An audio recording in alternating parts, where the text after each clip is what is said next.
¿Ya inició la grabación? Bueno, yo reiterarles el saludo, el agradecimiento por venir y participar de esta propuesta. Contarles que, bueno, es un día muy especial porque todos estamos conmemorando y celebrando la trayectoria de las mujeres trabajadoras como lugar desde donde mirar los horizontes de las luchas que todavía están vigentes y presentes. Y contarles que esto, como es un trayecto colectivo, también es una organización colectiva y se han sumado esfuerzos de un montón de espacios institucionales de distinto orden, que nos ha recibido la residencia universitaria Abuelas Plaza de Mayo, que es del Ministerio de Educación de la provincia, a cargo de la doctora Andrea Centurión, espacio que, bueno, que estamos compartiendo con residentes, con estudiantes, con el director Ariel Arrieta, la escuela de capacitación, que siempre está muy atenta de todo lo que se necesita de diferentes formas para que nos podamos encontrar presencialmente y virtualmente, para que siempre se pueda potenciar el encuentro y los esfuerzos que se suman. Está a cargo este año de la doctora Rosales, de la doctora Fernanda Rosales, que nos está acompañando. La Oficina de la Mujer a cargo de la doctora Fabiana Gómez, que manda muchos saludos, y de paso les comento que ella está participando en este momento de un encuentro que después de 2 años de estar encontrándonos en la virtualidad, ha convocado la Corte Suprema de Justicia para todas las OM y todas las oficinas de mujer y género de las provincias. Es una mesa de trabajo y bueno, se van a firmar acuerdos y bueno, es un momento también muy potente para seguir construyendo. Manda muchos saludos. También nos acompañan las asociaciones, ¿sí? Este es un espacio que se construye desde distintos lugares. Nos acompaña AMJA en la persona de su delegada, Marcela Soria Acuña, y también nos acompaña la Asociación de Magistrados y Funcionarios en la persona de su presidenta y muchas asociadas que estamos presentes y asociados que estamos presentes y acompañamos también esta tarea. Marcia, muchas gracias por acompañarnos. Bueno, me presento por si alguien no me conoce. Yo soy Marcela Whitaker, secretaria de la OM. Junto con Marcela y con Ariel vamos a estar acompañándolos en la presentación de los distintos momentos de la propuesta.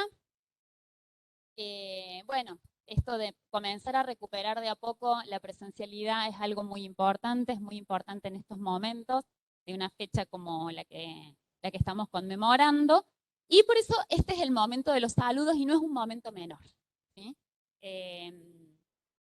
Mandan sus saludos, como ya les había adelantado, la doctora Andrea Centurión y la doctora Gómez, que no nos pueden acompañar en este momento, y aprovechamos que están presencialmente acompañándonos la doctora Rosales, así que yo le voy a acercar para la gente que está siguiendo la transmisión, capaz que no la vean, pero realmente ella está acá, doctora.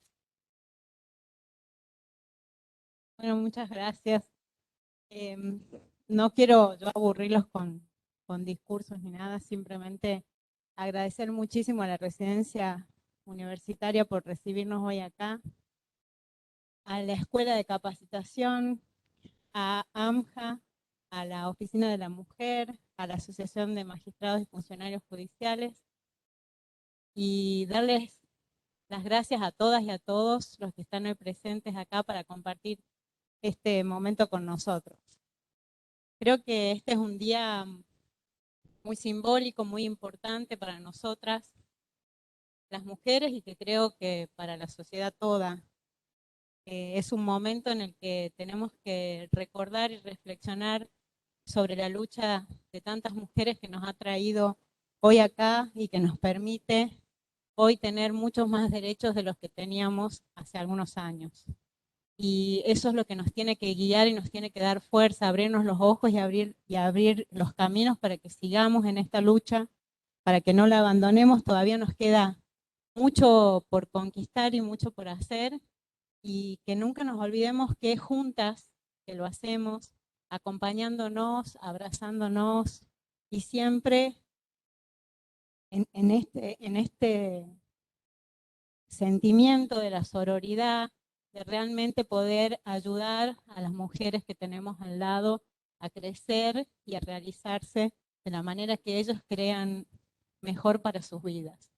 Así que agradecerle muchísimo a Natalia y a Olga, que siempre están apoyando y siempre están en esta lucha y en esta defensa de los derechos de las mujeres.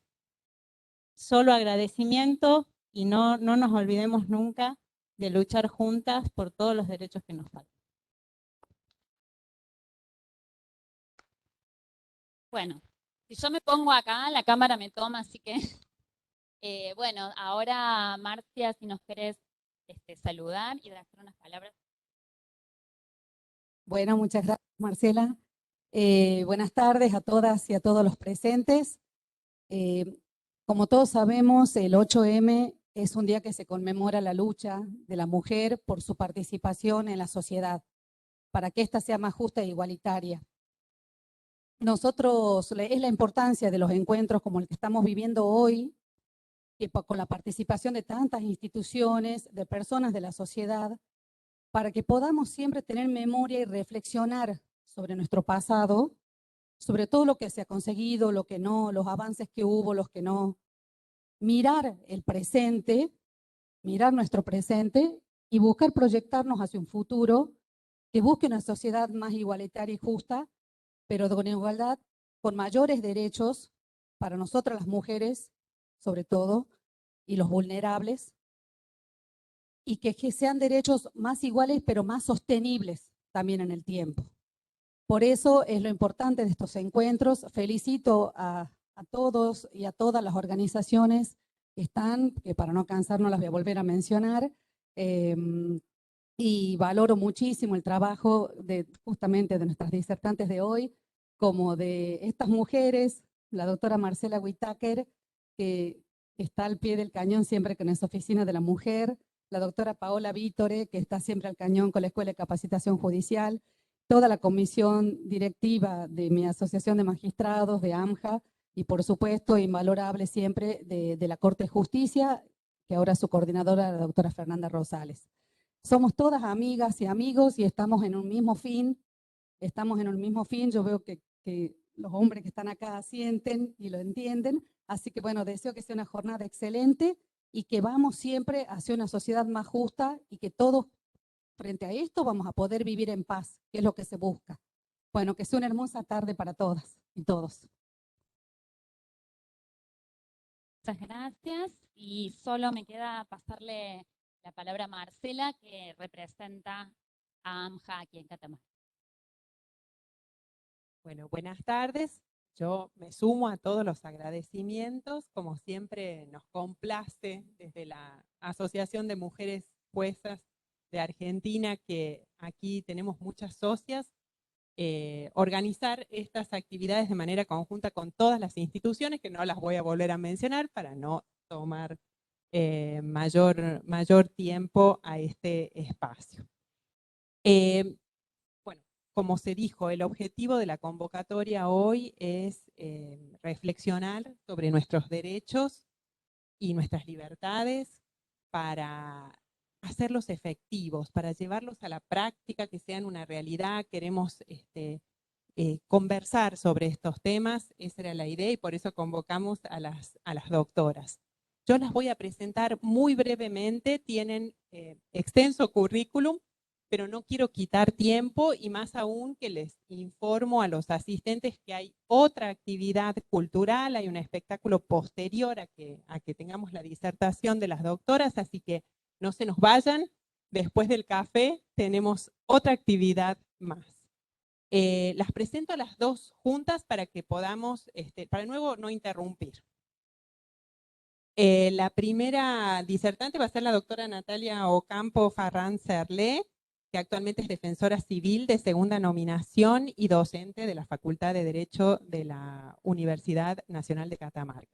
Es especialista en Derecho de Familia y diplomada en Género y Violencias de Género. Es replicadora de la Ley Micaela por la Corte Suprema de Justicia de la Nación para Catamarca y bueno, otros muchos antecedentes que no menciono para mayor brevedad.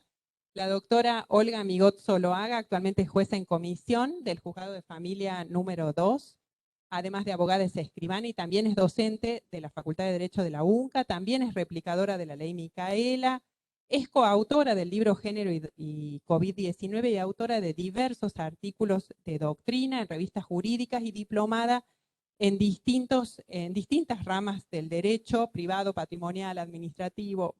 Tiene muchos antecedentes la doctora, pero quiero ser breve y lo más importante es lo que ellas hoy tienen para transmitirnos. Así que las dejo hablar.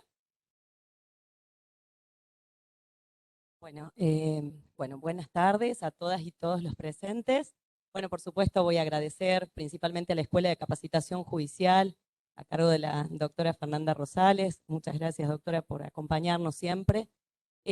A la Oficina de la Mujer, a AMJA, a la Asociación de Magistrados y Funcionarios de la provincia. Agradecer porque esta convocatoria es muy importante en un día tan especial como hoy, que además de ser el Día de la Mujer, es el Día Internacional de la Mujer, y esto me lleva a pensar que a lo largo y a lo ancho de nuestro planeta estamos hablando en el mismo idioma hoy. Y la verdad que me pone la piel de gallina pensar que en los que más o menos mantenemos una franja horaria, estamos realizando este tipo de actividades en muchos lugares. Recordando esta lucha de muchas mujeres que murieron en el camino y otras que no, que gracias a Dios siguen vivas, luchando por una sociedad más igualitaria, sin distinción de género, sin distinciones sexistas, pero principalmente una sociedad libre de violencia contra la mujer, o libre de violencias, pero hoy en el Día de la Mujer vamos a tratar de hablar de un poquito de nosotras, más que nada. Bueno, antes que nada, no sé si está el power conectado bien.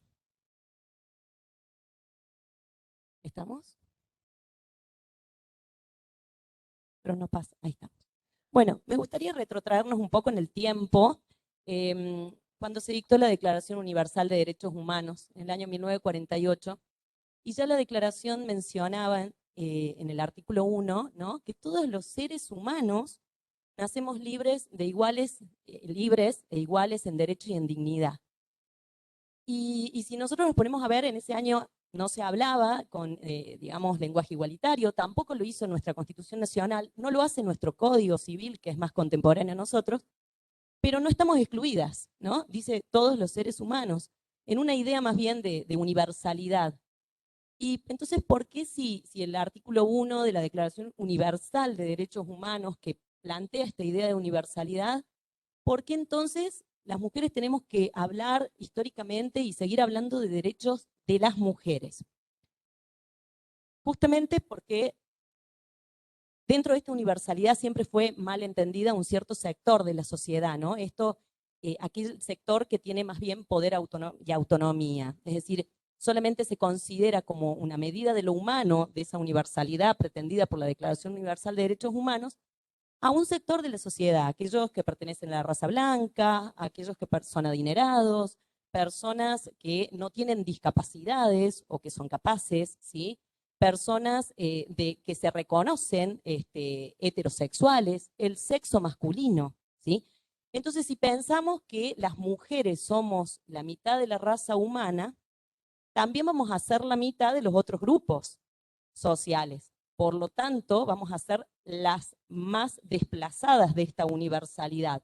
O dicho de otro modo, muy pocos van a entrar dentro de esa universalidad pretendida por la Declaración de Derechos Humanos. Solo los hombres adinerados, de raza blanca, heterosexuales, no discapacitados, pero miren más, también los hombres de raza negra, los no adinerados, es decir, solamente las mujeres y la mitad de los otros grupos que también somos mujeres quedamos excluidas de esos derechos.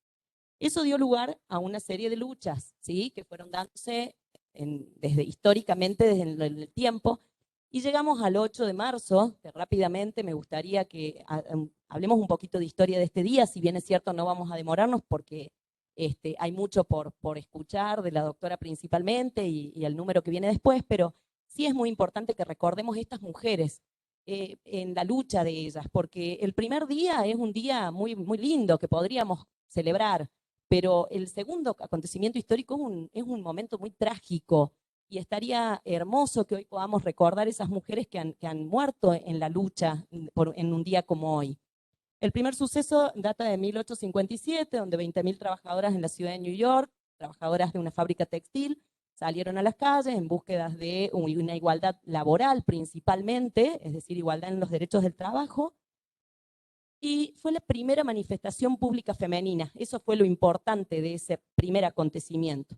Luego, justamente celebrando esa fecha, todos los 8 de marzo, alguna manifestación había, pero 51 años después, también conmemorando esta fecha, en el 1908, también en una fábrica de New York, mujeres reclamaban sus derechos laborales o la igualdad de sus derechos laborales, y en esta oportunidad el dueño de la fábrica, lejos estuvo de escuchar sus reclamos, cerró la fábrica, se incendió, fue declarado caso fortuito este incendio y murieron 129 mujeres operarias de esa fábrica. Por supuesto, después de este suceso, todos los años recordamos esa fecha hasta que en 1975 la Organización de Naciones Unidas decidió declararla oficialmente el Día Internacional de la Mujer, que en su momento fue el Día de la Mujer Trabajadora, y hoy hablamos ya de todas las mujeres, no solo de las que tienen un trabajo, ¿sí? El Día Internacional de la Mujer entonces. Pero todas estas luchas y todos estos momentos históricos que hoy recordamos no hubiesen tenido efecto, que nosotros vamos viendo estos cambios en la sociedad, no hubiesen tenido efecto si no hubiese sido por digamos, el trabajo que paralelamente iban celebrando los legisladores, las legisladoras o las personas que ejercen función legislativa en el resto del mundo, ¿no? Iban acompañando esta lucha a través de un sinnúmero de tratados internacionales que fueron a dar luz a nuestra legislación nacional. Me gusta traer a colación los que más iluminaron nuestra legislación nacional, como ser la Convención de Belén do Pará, que es más bien de violencia, ¿no? Que es la Convención Interamericana para prevenir, sancionar y erradicar la violencia contra la mujer, y la CEDAW, siglas en inglés, que es en realidad la Convención sobre eliminación de todas las formas de discriminación contra la mujer. Estos y otros, hay más de 20 tratados internacionales de derechos específicos de la mujer, vinieron a iluminar nuestra legislación nacional, con distintas leyes que por supuesto menciono en el Power muy poquitas, pero que me interesa mucho resaltar la ley de cupo. ¿Y por qué? Porque me parece que es una ley que ha tenido mucha resistencia por la discriminación inversa que puede llegar a provocar en los hechos.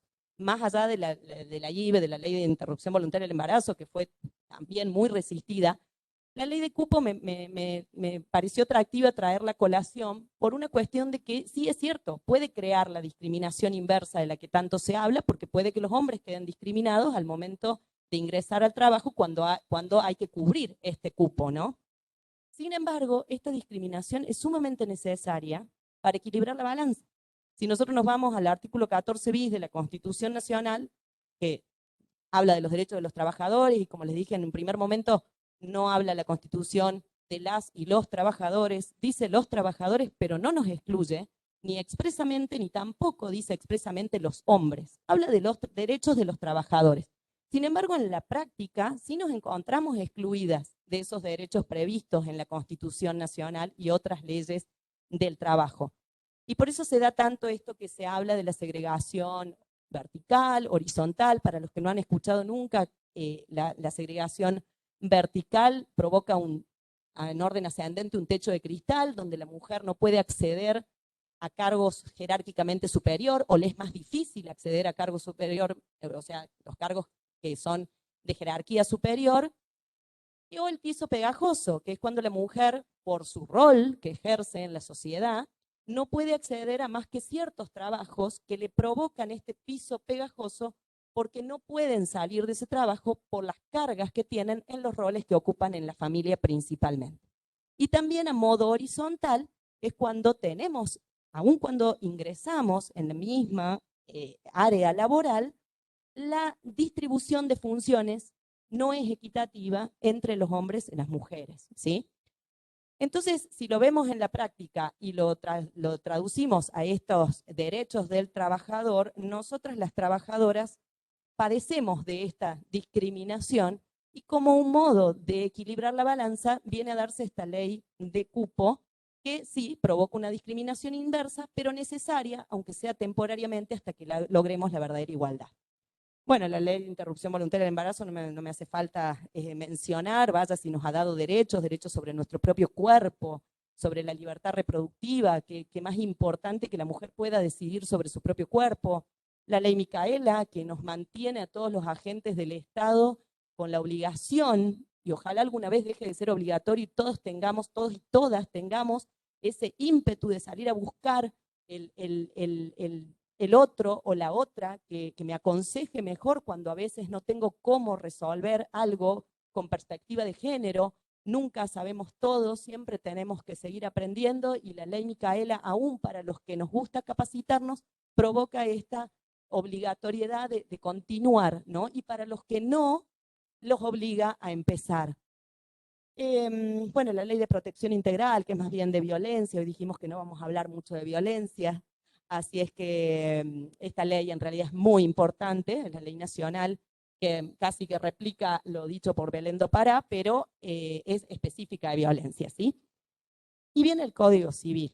Código Civil que me parece sumamente atractivo mencionar hoy porque provocó y sigue provocando una ruptura de estereotipos por los cambios de roles que genera en algunos institutos que hoy rápidamente les voy a mencionar para que pensemos en esta conversación en realidad sobre nuestros roles principalmente. Hablamos hasta el Código Civil de Vélez, que estuvo vigente hasta el año 2015, hablábamos de institutos en los que nos provocaban roles de madre cuidadora, del padre proveedor, ¿sí? Esta madre que por tener una emocionalidad más fuerte que el padre, bueno, se quedaba en la casa a cuidar a los hijos, y como el padre tenía esta fortaleza masculina, es el que salía a buscar trabajo, y todo esto generaba, por supuesto, impacto en las instituciones del Código Civil ya derogado, en lo que, por ejemplo, la tenencia que se hablaba en ese momento tenía preferencia materna hasta los 5 años, ¿sí? Al romper con todos estos estereotipos, esta reforma en realidad viene ya siendo, o sea, el Código Civil anterior vino con diferentes reformas, pero todavía hasta hace muy poco tiempo teníamos artículos muy discriminatorios a la mujer y principalmente me parece que atentaban contra nuestra dignidad. Por ejemplo, hasta el año 1998, todavía las mujeres, había un artículo del código que mencionaba que las mujeres no podíamos ejercer empleo o profesión alguna si esto perjudicaba de algún modo las tareas de ama de casa. Hoy no podríamos pensarlo, pero hasta hace muy poco tiempo esto todavía existía. Éramos incapaces para el código anterior, incapaces relativas de hecho, o sea, estábamos por debajo de los menores adultos. Para las que somos mamás de adolescentes, estábamos en materia de capacidad debajo de nuestros hijos adolescentes, o sea, toda una locura. Pero más allá de eso, como todo incapaz, necesita un representante. ¿Y quién era el representante? Por el código, nuestro marido. Teníamos el domicilio presumido en el domicilio del marido, no podíamos ser testigos de instrumentos públicos. O sea, mucha normativa que todavía regía en el código anterior y hasta hace poco tiempo que necesitaba una reforma sistemática que viene a cambiar, a romper estereotipos y principalmente a romper el modelo de familia o a provocar un impacto muy grande en el cambio del modelo de familia que como base de la sociedad provoca también un cambio en el modelo social, ¿sí? Rápidamente les voy a mencionar algunos institutos del código que me parecen importantes para el día de hoy. El código prevé actualmente los alimentos durante el embarazo.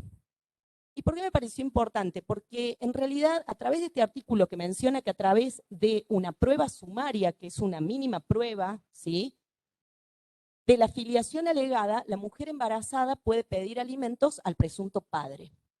Y si nos vamos a lo que acabo de decir, de que no podíamos ser testigos de instrumentos públicos, la doctrina en aquel momento decía que lo fundamentaba esto esta prohibición, mencionando en realidad que no podíamos hacerlo porque éramos incapaces. Y si éramos incapaces no podíamos ser testigos, o sea, no podíamos dar testimonio porque éramos incapaces.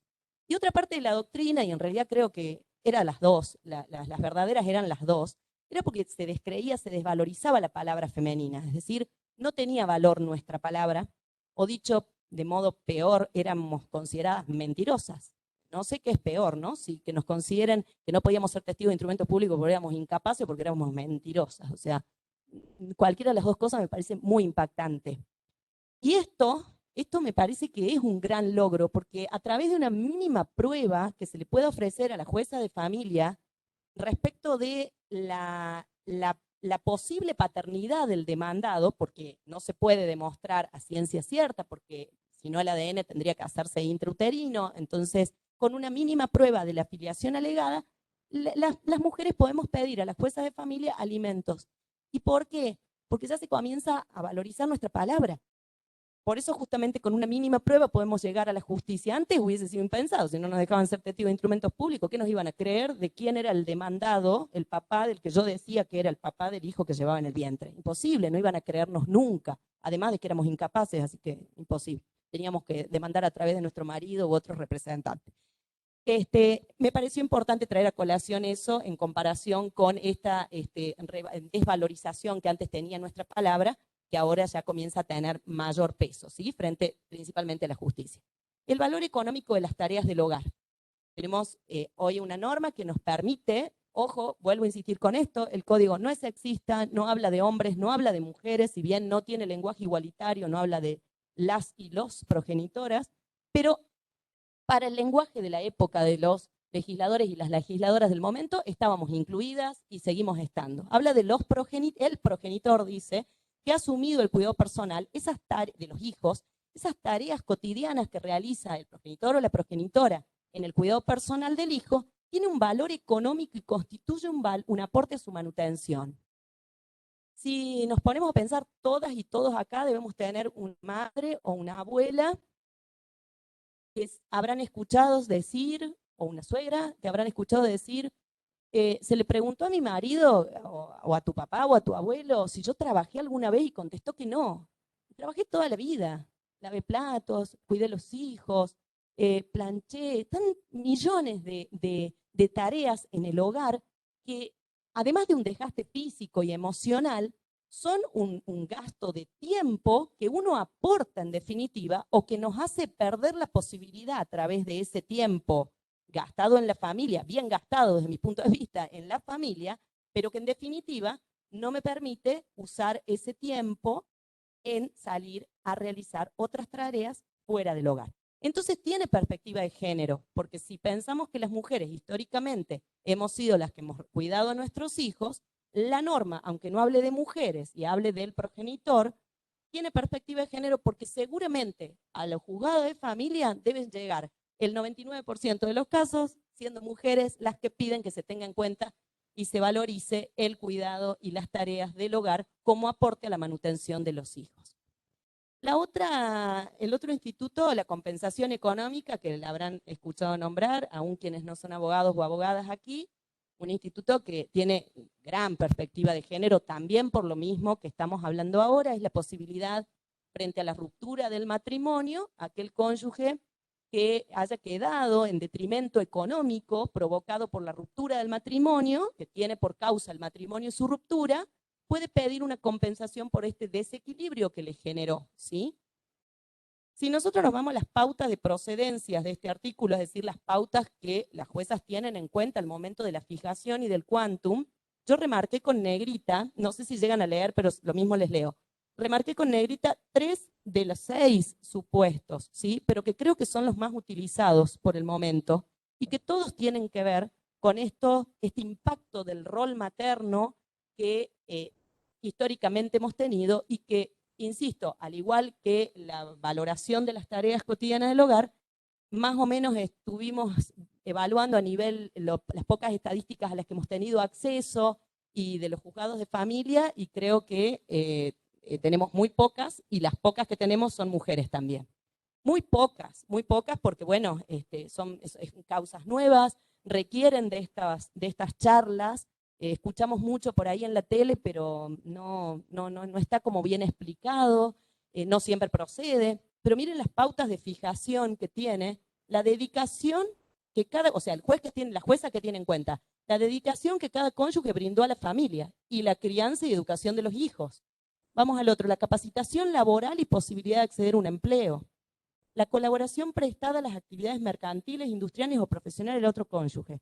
Guardan relación, porque si decimos que la mujer históricamente cuidó a los hijos, es evidente que tampoco es la que pudo tener capacitación laboral y por lo tanto, una vez separada, no va a tener posibilidad de acceso al empleo. Más aún en aquellas separaciones donde se separan de grandes y la mujer además ya no tiene edad para ingresar al mercado laboral. Peor aún, son los casos, digamos, más típicos que se dan y que llegan, claro, sí, que llegan a la justicia. Y la colaboración prestada a las actividades comerciales y profesionales, por supuesto que van a ser también, por lo menos hasta el día de hoy, más la mujer la que colabore a las actividades del marido o la que colaboró a las actividades del marido, que el hombre que haya colaborado a las actividades de la mujer. Casos medio atípicos puede haber, pero en la mayor de los casos, por las pautas de fijación, vemos que también es una norma con gran perspectiva de género de nuestros legisladores y legisladoras del 2015. La atribución del hogar rápidamente es más o menos lo mismo, tiene más o menos las mismas pautas de fijación. La principal es que se tiene en cuenta a quién se atribuye el cuidado de los hijos, a ese cónyuge o a esa cónyuge, u ojo, puede ser uniones convivenciales, o sea, no tan solo en el matrimonio, puede ser en la unión convivencial, que se pida la compensación económica también, omití decirlo, en ambos supuestos se pueden pedir, ¿sí? Y tienen más o menos las mismas pautas de procedencia. Y en la atribución del hogar también, ¿cuál es pauta de fijación? A quien se atribuye el cuidado de los hijos. Volvemos a lo mismo, una normativa con gran perspectiva de género. Y el último, y acá me voy a detener un poquitito y ya le dejo a la doctora comenzar, que no veo las horas de escucharla, el cuidado personal de los hijos. ¿Por qué? Porque hasta el código anterior, el ejercicio de la patria potestad, que se decía, tenencia, hoy ya hablamos de responsabilidad parental, cuidado personal, tenía la preferencia materna que les mencionaba recién hasta los 5 años, lo que hacía lógicamente que por aplicación posterior de la Convención de los Derechos del Niño, Niña y Adolescente, al fijarse el centro de vida ya en un determinado hogar, en este caso la preferencia era materna en el de la madre, las madres éramos eternamente madres y los padres eran eternos visitadores del hogar, de los niños, ¿sí? Y quienes proveían a los alimentos, en definitiva. Por supuesto, una cosa llevaba a la otra. Si hasta los 5 años vivía con la criatura, no le íbamos a cambiar, salvo por cuestiones graves. Entonces, siempre continuaba siendo los niños y las niñas y los adolescentes viviendo con sus mamás. Actualmente, esto ha variado. La regla es que lo tienen al ejercicio de la responsabilidad parental, al cuidado personal, ambos progenitores, convivan o no. Porque aunque no convivan, la regla es el cuidado personal compartido, ¿sí? Y la excepción, el cuidado personal unilateral. No, ¿Bien? eso. Saqué. Sí, ¿está bien? Perfecto. Yo te lo agrandé. Ahí te lo dejo en Sí. Yo sigo, pero es porque, bien. Entonces, acá es donde quiero que reparemos un poquito. A mí me parece que esta es la puerta de ingreso al cambio de modelo social. Si nosotros tenemos una norma que nos dice que desde el nacimiento de nuestros hijos y de nuestras hijas, el cuidado personal debe ser compartido por regla, salvo motivos, digamos, a tener en cuenta que pueda llegar a ser unilateral, entonces comenzamos a cambiar desde el vamos el modelo de familia, donde ya compartimos, ya se habla de una corresponsabilidad paterna y materna. Y esto lleva digamos, como cola, todo el cambio de toda la normativa anterior. ¿En qué sentido? En que hoy la vemos con perspectiva de género. Como les acabo de decir, todas las normas, vamos, del legislador no dijo mujer u hombre, pero va con perspectiva de género, porque en el mayor de los casos va a ser pedido por la mujer. Pero la idea, digo, reflexiono, es que dentro de unos años no hablemos de estos institutos con perspectiva de género, sino con perspectiva de igualdad, en donde también los hombres puedan, pueden actualmente, pero digo, haya también en las estadísticas hombres presentándose pidiendo la compensación económica porque se quedó al cuidado de los hijos y al quedarse al cuidado de los hijos no pudo capacitarse laboralmente tanto como la mujer. Viceversa, y también pueda ir la mujer. Y tengamos más equilibrios en quiénes son los actores y los demandados en estas otras figuras, salvo en la del embarazo, que bueno, salvo que la ciencia avance demasiado, algunos avances hubo al respecto y los hombres puedan quedar embarazados, lo cierto es que el resto de los institutos podemos dentro de unos años ya sentarnos en una misma charla y no hablar de estos institutos porque ya dejen de tener perspectiva de género y comencemos a hablar de la igualdad. Ahora me gustaría llamar una reflexión a todas principalmente a las mujeres presentes. ¿Estamos realmente dispuestas a asumir estos derechos? Principalmente este último, que como les digo, tenemos, me parece que es la puerta de ingreso a un cambio total del modelo social a través del principal, primero, cambio de la familia, del modelo de familia, para que luego cambie la sociedad. ¿Estamos realmente dispuestas? Lo pregunto porque en la función que ejerzo hace muchos años, primero como secretaria, ahora tengo la suerte de ya ejercer como defensora, pero lo cierto es que la tarea siempre fue con la gente, y me tocó ver muchas mujeres llorar, principalmente desde el 2015 hasta parte, porque no tenían, porque la sentencia les había salido con que el cuidado personal era compartido con el papá. Cuando en realidad en los hechos, hacía muchos años, en algunos casos ya vivían con el papá, los hijos, las hijas, en otros supuestos vivieron toda la vida, y cuando eso se plasmó en una sentencia, lloraron. Entonces, bueno, vamos a charlar, vamos a leer, vamos a explicar, escuchemos, como es lo que debemos hacer desde, por lo menos desde la función de la defensa pública, y siempre coincidió que las mujeres expresaban lo mismo.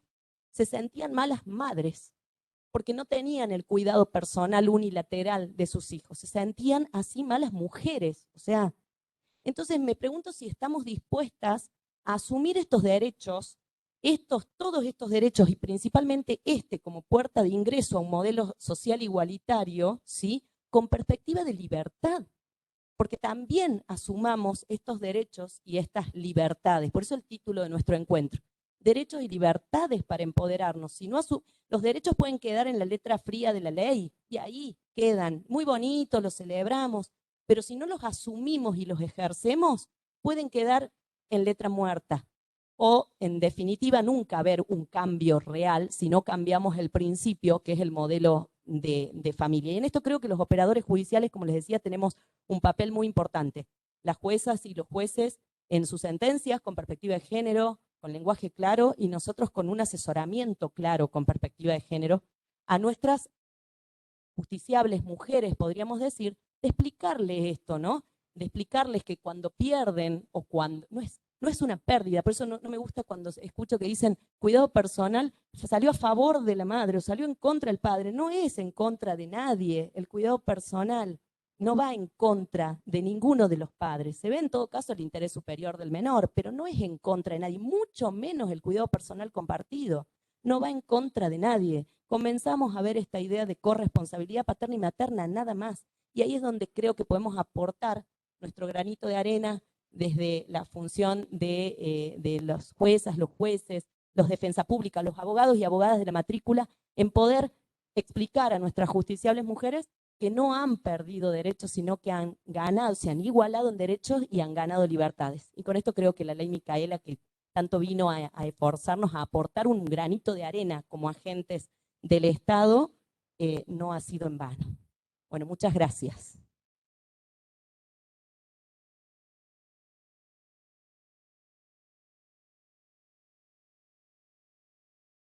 Bueno, muy buenas tardes a todas y todos. Qué lindo poder volver a encontrarnos desde la presencialidad y desde la mixtura.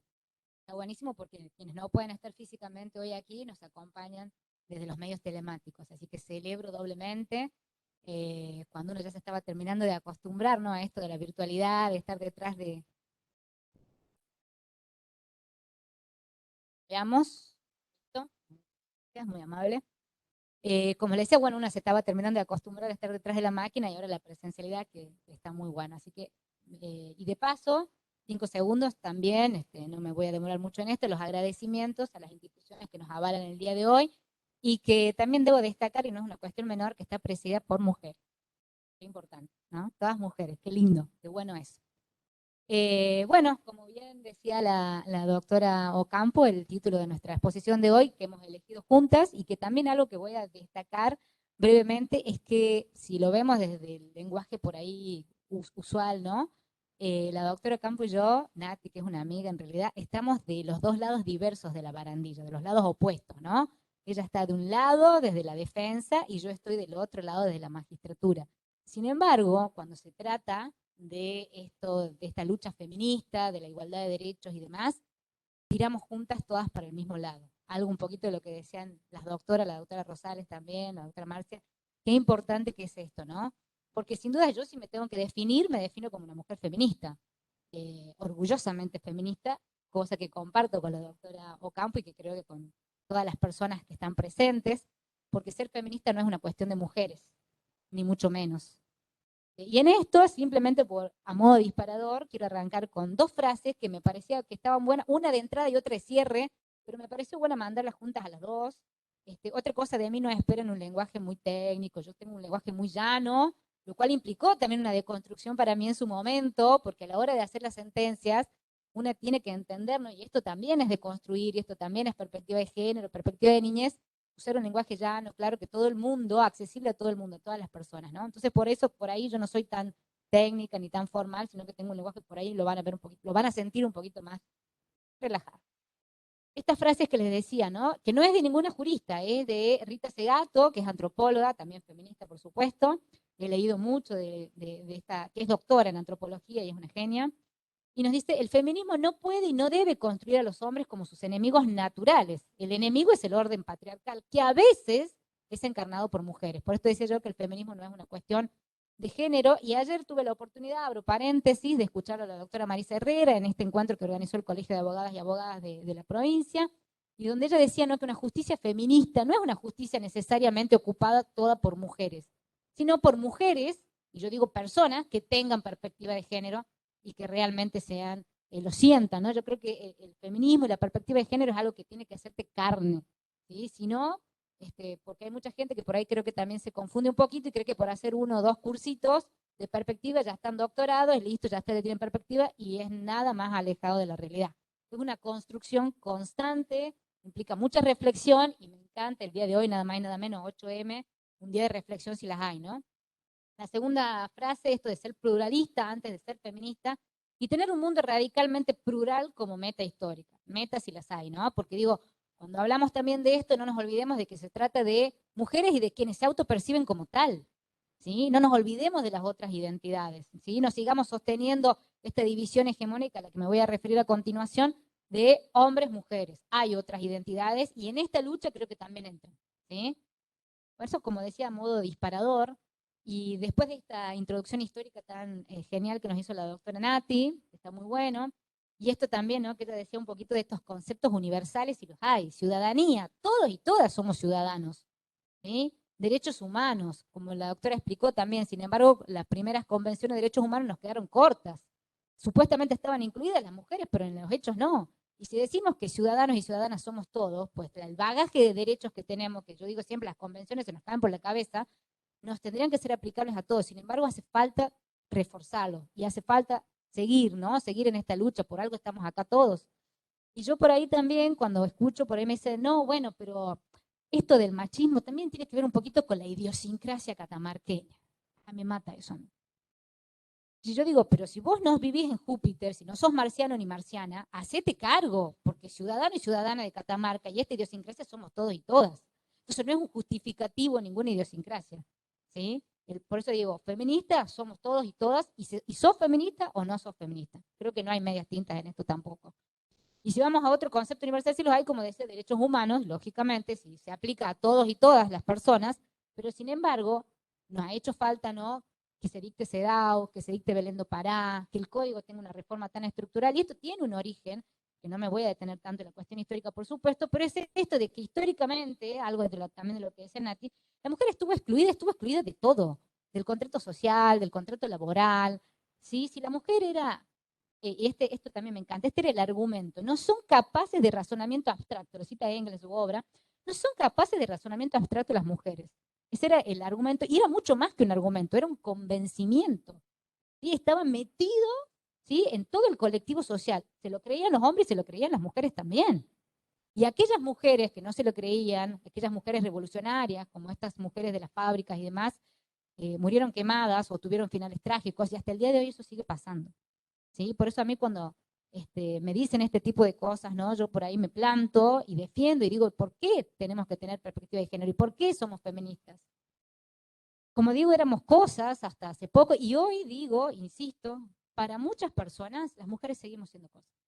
Esto lo vemos todos los días en los expedientes, todos los días. propiedad, primero del pater familia, del padre, del abuelo, del hombre que fuera, ¿no? De la cabeza de la familia, después del marido, y además destinada siempre al encierro, ¿no? A las actividades domésticas, a las actividades del hogar.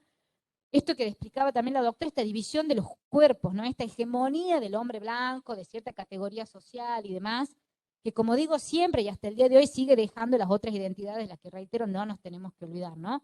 Y era la división de lo público, y digo, esto hace 3 siglos, cuando se cambió, ¿no es cierto?, el sistema del sistema feudal, y pasamos al Estado moderno, y se establecieron todas estas bases jurídicas, ¿sí? Código napoleónico, Revolución Francesa y demás, y las mujeres siempre excluidas, sino qué hablar del derecho a voto, que vino mucho después, y como decía la doctora, éramos incapaces hasta hace muy pocos años, ni hablar, no éramos partícipes de absolutamente nada.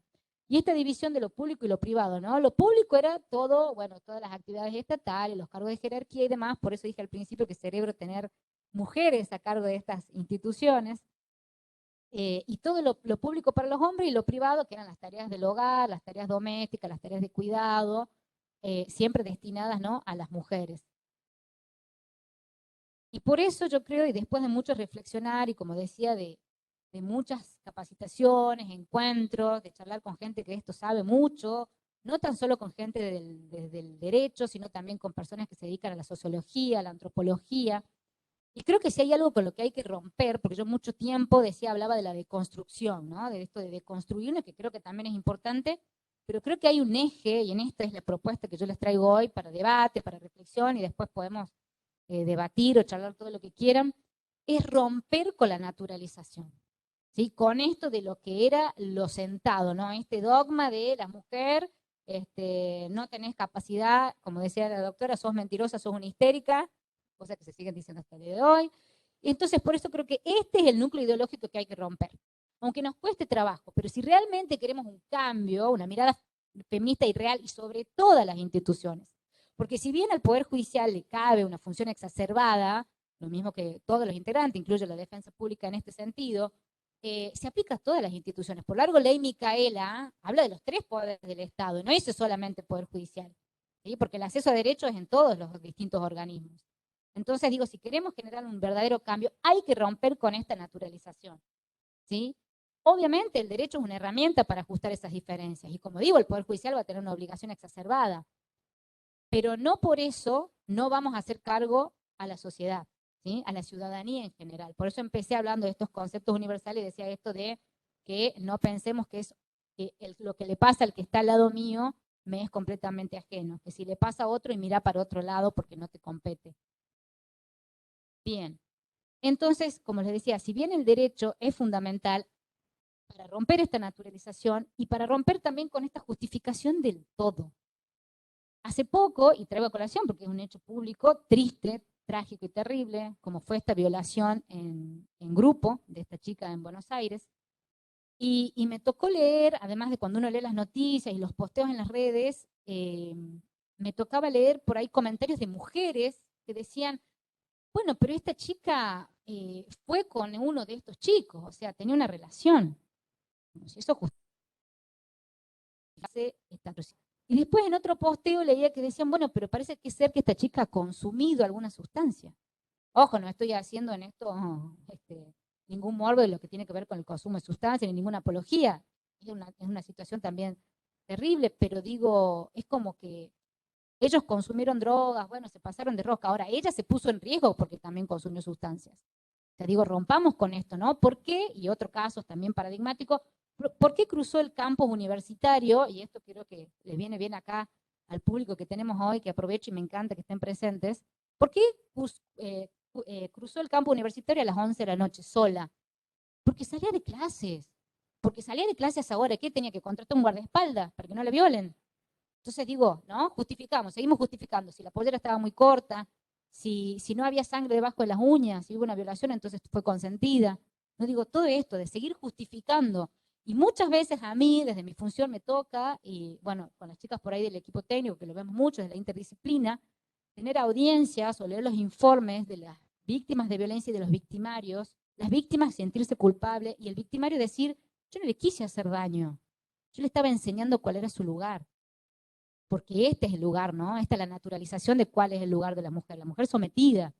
Entonces vemos como que hay hasta algo de pedagogía aparentemente en la violencia. Eso es lo que creen nuestros hombres. Digo, como sociedad estamos fallando. Evidentemente, y no es únicamente en Catamarca, no es únicamente nuestra idiosincrasia, será en Argentina, será mundial. Estas violaciones en grupo se dan a lo largo y a lo ancho del mundo, pero digo, nosotros nos tenemos que hacer cargo de lo que nos pasa acá a nosotras. Y el cambio tiene que empezar por uno, por una.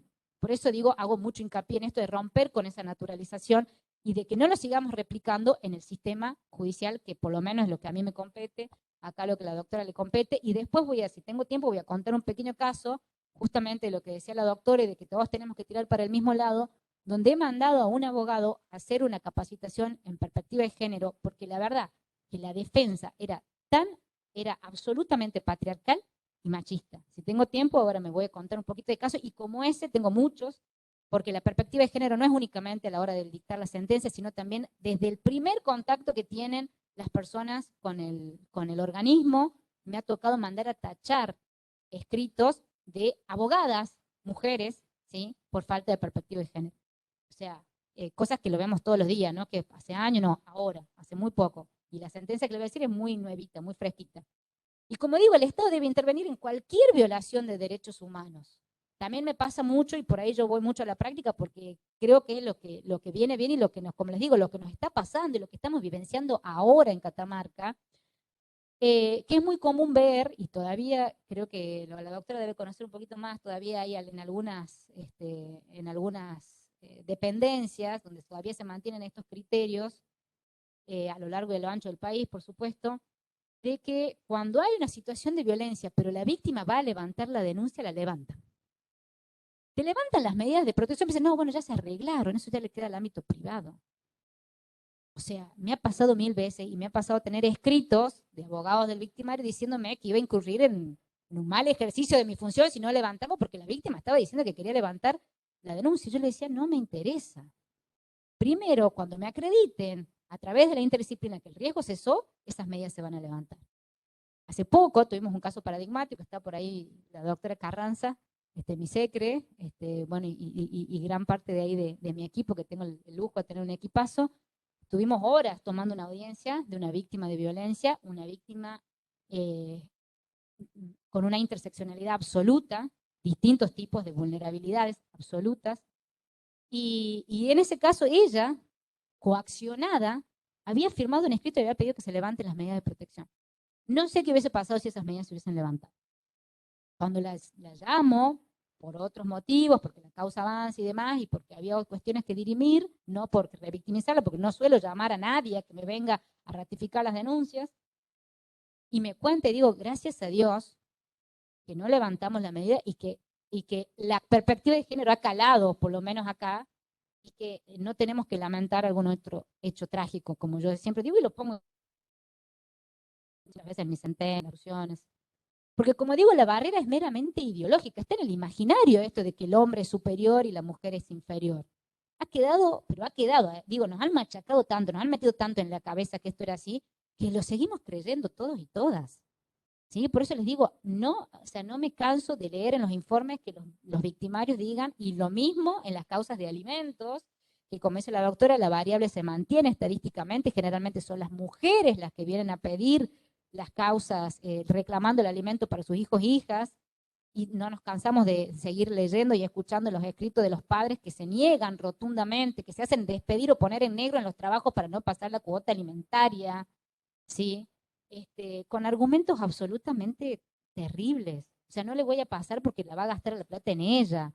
Lo mismo estas situaciones de las compensaciones económicas, que también, y celebro lo que decía la doctora, de que algún día tengamos que hablar de igualdad y no de perspectiva de género, pero justamente o un hombre con su defensa me dice, pero yo no le voy a pasar la compensación económica porque ella eligió quedarse al cuidado de los hijos nuestros. Y encima se vanagloriaba de que los hijos hoy en día eran profesionales. Pero a ver, eran profesionales porque él se había sacrificado toda la vida trabajando en su profesión liberal, entonces tenían un estatus, tenían todo, pero digo, ¿quién te los crió? O sea, si no, hubieras tenido que pagar una niñera, la empleada doméstica, la maestra particular, y todo eso lo hizo ella. Y en una edad, justamente era este libro, en una edad donde ya no puede volver a insertarse en el ámbito laboral. ¿Sí? Y la dejó, digamos, en la venia misma, fue un divorcio la verdad que con bastante daño, tal cual así como te dice el 441, bueno, así de libro. Y como les digo, estas son las defensas que uno hasta el día de hoy sigue leyendo, y por eso digo, también le incumbe la responsabilidad a los abogados y abogadas que están del otro lado. Porque la CEDAW, Belén do Pará, la ley 26485, que es lo que mencionaba la doctora, son de orden público y son de aplicación para todos y todas, ¿sí? Está bien que la magistratura, por supuesto, que la tiene que aplicar, pero ojo, a vos también te cabe la responsabilidad. Y hay una recomendación, que la cito en esta sentencia que les voy a decir luego, que me estoy adelantando un poquito, la recomendación 35 de CEDAW, donde dice la obligación de los colaboradores del Poder Judicial, de los jueces y juezas, de también tener perspectiva de género. ¿Sí? Y por eso digo, entonces nos hagamos cargo de todo y todo lo que nos pasa en la sociedad. Para esto, para garantizar la igualdad en el ejercicio de los derechos. Y lo de esta, garantizar la igualdad en el ejercicio de los derechos. ¿Sí? Creo que esa es la finalidad que tenemos, y con todo ese bagaje de normas que mencionó la doctora, que después si quieren podemos comentar un sinfín de casos de jurisprudencia que tenemos, donde ya nos ha tocado fallar con perspectiva de género, por supuesto, y propendiendo siempre esto, ¿no? Que la igualdad sea real y no meramente formal, como decía la doctora, que no nos quede muy bonito en la ley muerta, pero que efectivamente se ejerza. Y esto es acceso a la justicia, el acceso a la justicia que no solo es ir a la barandilla o al juzgado, sino también a través de la defensa pública, a través de la mediación, y esto también es acceso a derechos. ¿Por qué? Porque si las mujeres no saben, por ejemplo, ¿no? Sacando el tema, siempre lo litigioso, que tiene derecho a ir a una entidad sanitaria pública y que le tienen que dar los métodos anticonceptivos, perdón, ¿y cómo lo va a ejercer si ni siquiera lo sabe? ¿Sí? Entonces, o la mujer que que no quiere tener más hijos y tiene derecho a ligarse las trompas. Y me ha pasado hace poco una profesional que me cuenta, no, pero me ligué las trompas ahora, pero no sabe lo que me pasó. El médico me decía, no, pero para tener 2 recién, y si después querés tener más y sos joven. O sea, libertad de mi propio cuerpo. Yo tengo derecho a decidir que me quiero ligar las trompas porque no quiero tener más hijos. Lo mismo, en el mismo sentido, la ley IVE y demás, todas estas normativas, que no voy a volver a repetir, que te las explicó muy bien la doctora, vienen a esto. Y por esto también celebro, y me encantó la propuesta, cuando de la escuela nos dijeron a salir afuera, ¿no? De la escuela y que estén reunidos y tener hoy acá viendo estudiantes, personas estudiantes. Me encanta porque creo que hay que abrir el diálogo con la ciudadanía. Para no dejar afuera, como digo, también está a las mujeres, a los hombres y a las otras identidades también. Porque esto no es una cuestión únicamente de las mujeres, ¿sí? El 8M, por supuesto, es un día que lo dedicamos, que reflexionamos, que tiene todo este bagaje, pero no nos tenemos que olvidar. Por eso me parece fundamental salir, y ojalá que hagamos 1000 encuentros con toda la gente que quiere. Y en esto, ya para ir cerrando, antes de entrar un poquito en los casos que les quería comentar, me tomé una licencia de ponerme un poquito poética acá. A veces tengo esas cosas. Hace poco estuve leyendo una obra de Galeano, ¿no? El mundo patas para arriba, no sé si alguien ha tenido la oportunidad de leerlo, y si no se los recomiendo. Hay un pasaje muy interesante de él cuando habla de la mujer, y habla de la mujer en la quema de la hoguera, ¿no? Las mujeres que han sido quemadas, como decía, por brujas, por libres. Como él dice, seres demoníacos que llevaban al hombre por el camino del mal en la tentación. Entonces se merecía la quema, ¿no? Y hasta el día de hoy sigue siendo lo mismo. No, la quiero aleccionar, le quiero enseñar cuál es su lugar. Me generó celos porque sale a provocar. Entonces por eso le pegué, por eso la dejé encerrada, bajo llave, en la casa.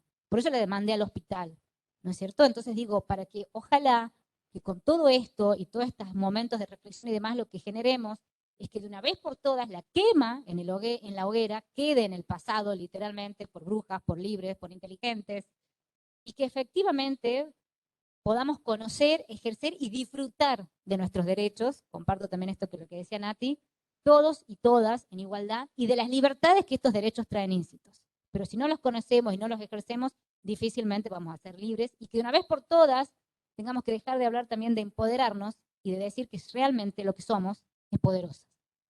Así que hasta ahí, digamos, la introducción. Y ahora, si quieren, si hay tiempo, no sé, Marce, cómo estamos, ¿hablo un casito de jurisprudencia o cortamos? Cortamos. Antes de eso, yo sé que se esperan por un café, pero después de esto vamos a tener, como ya saben, una puesta teatral, que yo les digo no se la pierdan porque la actriz ya ha venido y está acá con nosotros. Pero nosotros en este marco también le queríamos dar la posibilidad a una estudiante de aquí de la residencia, que es María Paula Barrer, que está allá. Dije bien María Paula, ¿no? ¿O es Paula nada más? Ah, está bien. Vení entonces, vení.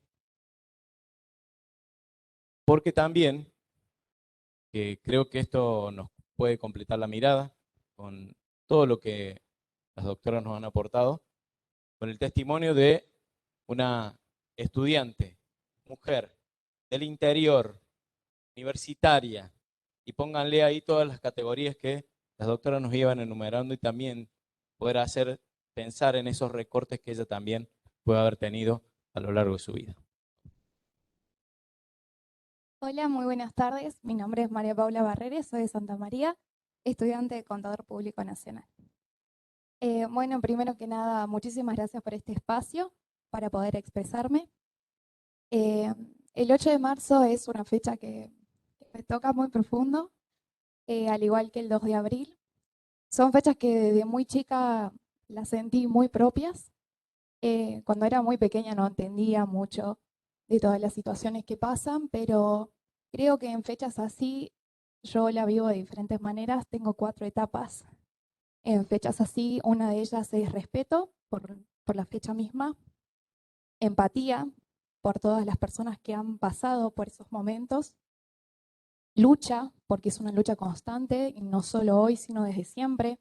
Nuestras abuelitas, nuestras bisabuelas, nuestra familia incluso. Muchas personas también quizá nos criamos en un ambiente que hoy en día está un poco más cuestionado, entonces agradezco eso. Y por último, gratitud, porque gracias a toda la lucha que hubo desde siempre, hoy estamos acá, podemos expresarnos, podemos compartir. Quizá en muchos lugares en el mundo no tienen esa posibilidad, tienen muchas restricciones. Hoy en día también podemos estudiar, muchas de nosotras las residentes, muchas de ustedes también ya están con su título recibidas. Hay en otros lugares que tampoco dejan que las mujeres puedan acceder a la educación. Entonces también gracias a todo eso, hoy estamos como estamos, quizá pasitos pequeños, pero vamos llegando al lugar que merecemos. Tal vez en algún momento, y quizá con esta reflexión terminar, no quiero hacerlo muy largo tampoco, terminar con una reflexión donde espero que en algún momento la mujer, la condición de ser mujer, no sea un factor de riesgo. Muchas gracias.